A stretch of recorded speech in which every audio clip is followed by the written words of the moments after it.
In the previous episode, we looked at how a 29-year-old farmer named Yoshihiro Fujiwara was abducted by a UFO in his hometown of Nikoro, Hokkaido, on April 6, 1974, and how within just 1 week, he was taken on board 2 more times. Through this series of abductions, Fujiwara claimed he not only had transceiver-like devices implanted behind his ears, allowing him to communicate telepathically with the beings, but also awakened psychic abilities such as bending objects and making them disappear and reappear in different places. As you might imagine, there was no way the people of rural Nikoro could accept such an outrageous story. Over time, Fujiwara came to be seen as a young man who had lost his mind, and he eventually had to leave his hometown. Yet originally, he was just a very ordinary, materialistic young man working on the farm. He had no interest in UFOs at all. It was these experiences themselves that radically changed his view of reality. From here, Fujiwara's life took an even stranger turn. Over the next 20 years, he claimed to have boarded UFOs more than 350 times, and eventually he was even trained to pilot them on specific missions. What follows from this point is not found in articles. Instead, I reconstruct the story based on the testimonies of 2 people who knew him well. Physicist and author Dr. Hideo Seki, who met Fujiwara in 1991, and spiritual researcher and author Taihei Takisawa, who deepened his friendship with Fujiwara in the 2010s.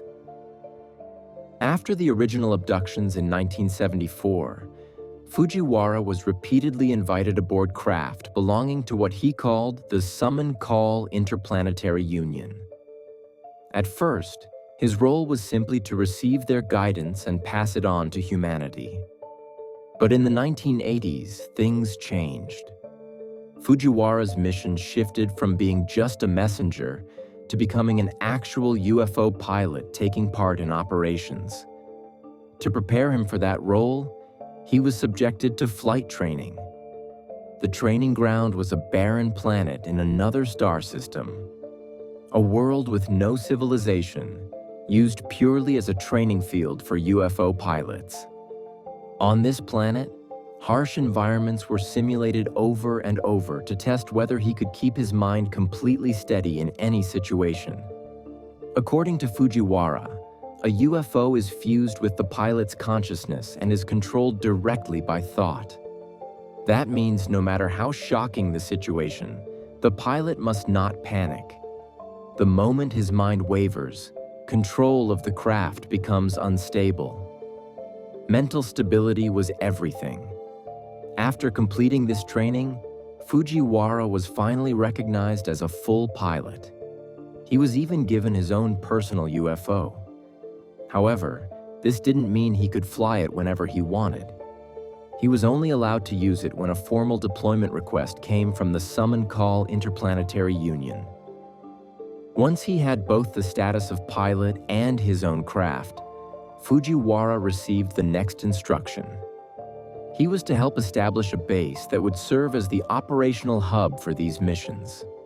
One day, as usual, he received a telepathic message from Call specifying a date, time, and set of coordinates where he was to go. When he arrived at the designated location, there was already 1 man waiting there. When Fujiwara spoke to him, he discovered that this man was also a contactee for Call and had been summoned to the exact same spot in the exact same way. The 2 were stunned. "You too?" After a short while, 2 more people arrived. Including Fujiwara, there were now 4 of them. All 4 were Japanese, and all 4 had been individually contacted by Call. Once the group was complete, a telepathic message was sent to all of them at once. "We would like you to build the Japanese base of the Call Interplanetary Union." The location they had gathered at was deep in the Hidaka mountain range in Hokkaido. From there, Using Salmon Call's technology, together with the efforts of these 4 contactees, they constructed an underground base beneath the mountains, complete with hangars for UFOs and facilities to serve as a mission headquarters. For the record, even from what I've been able to find, the Hidaka range in Hokkaido does have a very high number of UFO sightings. It's tempting to wonder whether some of those lights in the sky were actually related to Fujiwara and his team's activities. According to Fujiwara, despite all of this, he and the other 3 initial members led completely ordinary lives on the surface. They each had regular jobs, and some of them had families as well. Being a UFO contactee did not mean they held any special social status in everyday life. Over time, the number of contactees increased. At its peak, the group had around 80 members, with Fujiwara acting as their leader. And even then, this was only the Japanese branch of Salmon Call. Fujiwara said that similar teams existed in other countries as well. For example, a group of contactees operating in the United States under the United States branch. So far, we've traced how Fujiwara's abduction experiences escalated in shocking ways. From a single rural encounter to a lifetime of repeated contact, pilot training, and underground bases.